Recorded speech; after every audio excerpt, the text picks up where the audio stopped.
शिव जी के गले में जो नाग पड़ा रहता है, शंकर जी के गले में जो सर्प होता है, उसकी पत्नी का नाम है सतशीर्षा। बोलो जरा नाम बोलो, आवाज नहीं आई। सतशीर्षा ये वासुकी नाग की धर्म पत्नी है। जो शंकर जी के गले में नाग पड़ा है उसकी धर्म पत्नी।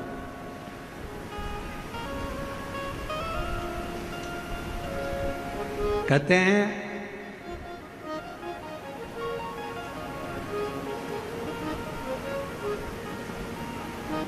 जब गर्भाशय के अंदर,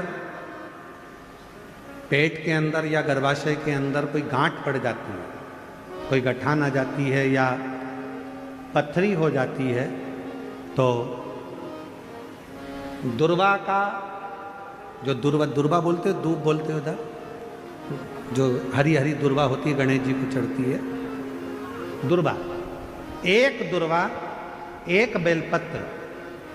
शिव जी के शिवलिंग पर चढ़ाकर वासुकी नाग का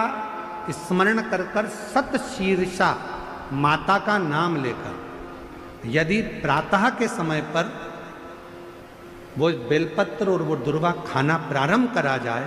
तो लगभग 20 से 22 दिन लगते हैं, और गर्भाशय में कोई गठान हो, पथरी हो, तो वो धीरे धीरे गलना प्रारंभ कर देती है। सतशीर्षा नाम की इतनी महत्व। और सतशीर्षा नाम यहां भी काम आता है जब कोई नारी के, स्त्री के रजस्वला धर्म की कोई तकलीफ हो, नारी को रजो धर्म से जुड़ी हुई कोई प्रॉब्लम हो, रजो धर्म से जुड़ी हुई, रजस्वला धर्म से जुड़ी हुई, 15 दिन 20 दिन तक रजो धर्म ही जा रहा हो, या रजो धर्म से जुड़ी हुई कोई प्रॉब्लम हो, या रजस्वला धर्म से जुड़ा हुआ कोई भी कारण हो, या पेट में दर्द हो, या तकलीफ हो, या कष्ट हो, तो केवल सतशीर्षा का नाम लेकर यदि शिवजी के शिवलिंग पर, जरा समझिएगा, जैसे ये शिवलिंग है और शिवलिंग है, सतशीर्षा का नाम लेकर अशोक सुंदरी वाली जो जगह है, यहां से जल चढ़ाते चढ़ाते शिवलिंग के चारों तरफ 7 बार यदि जल की धार लगाई जाए और उसी का जल झेल कर नंदी के पास बैठकर सतशीर्षा का नाम लेकर अगर पिया जाए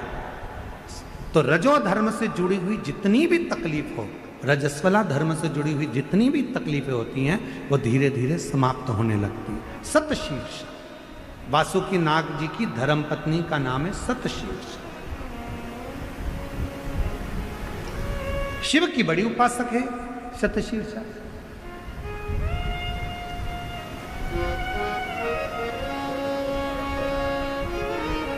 कहते हैं जब समुद्र का मंथन हुआ, देवता और राक्षसों ने मिलकर मंथन करा और वासुकी नाग की नेति बनाकर, सुमेरु पर्वत की रई बनाकर जब मंथन करना प्रारंभ करा कच्छप भगवान की पीठ पर, और मंथन करते करते जब सब लक्ष्मी, माणिक, मोती, ऐरावत, अप्सरा, गंधर्व सब आनंदित, विष, अमृत सब निकल गया,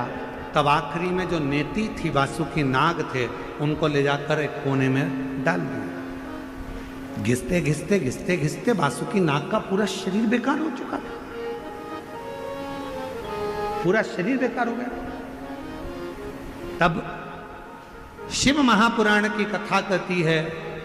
सतशीर्षा ने कहा कि तुम चिंता मत करो, तुम्हारे शरीर में बहुत कष्ट हो रहा है, मैं जानती हूं,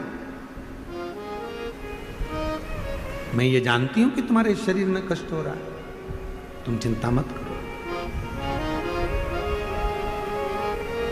सतशीर्षा ने अपने पति के पास में बैठकर शिव के नाम का उच्चारण करना प्रारंभ करा। तब देव अधिदेव महादेव जिस जगह पर वासुकी नाग पड़े हुए थे, गिरे हुए थे, रखे हुए थे, क्योंकि शरीर की हड्डियां टूट चुकी थी, पूरा शरीर कंकाल हो चुका, मंथन कर, सतशीर्षा ने उनके पास में बैठकर शिव जी के नाम का उच्चारण करा, और भगवान के नाम का जो उच्चारण किया, तब देव अधिदेव महादेव प्रकट हुए और भगवान वासुकी को शिव जी ने कहा कि तूने इतना कष्ट झेला है देवताओं के लिए, इसलिए मैं तुझे अपने गले में धारण करूंगा। वासुकी को शतशीर्षा के कहने पर वासुकी नाग को शंकर भगवान ने अपने गले में धारण कर। शतशीर्षा वासुकी नाग देवता की धर्म पत्नी, एक ऐसी धर्म पत्नी जो भगवान शंकर की आराधना में, साधना में, भजन में, कीर्तन में, स्मरण में डूबी रहे, वो सब। और शतशीर्षा का ही क्रम कहता है, शतशीर्षा की ही कथा कहती है, शतशीर्षा की ही कथा वर्णन करती है, शतशीर्षा का ही चरित्र कहता है। कार्तिकेय बाबा से वर मांगा था शतशीर्षा कि कार्तिक महीने में यदि कोई शिव मंदिर में जाकर यदि कोई दीप दान करे, शंकर के मंदिर में यदि कोई दीप दान करे, शिव के मंदिर में यदि कोई दीप दान करे, तो हे प्रभु कार्तिकेय जी, कार्तिक महीने में यदि कोई शंकर के मंदिर में दीप दान करे तो ऐसी कृपा करना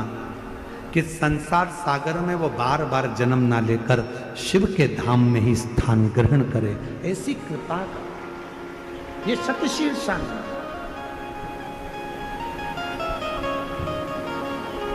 इसलिए निवेदन है कि कार्तिक महीने में भगवान विष्णु और लक्ष्मी जी का जो भाव है, जो दीप दान करता है, जो दीपक दान करता है, शिव मंदिर में जो दीप लगा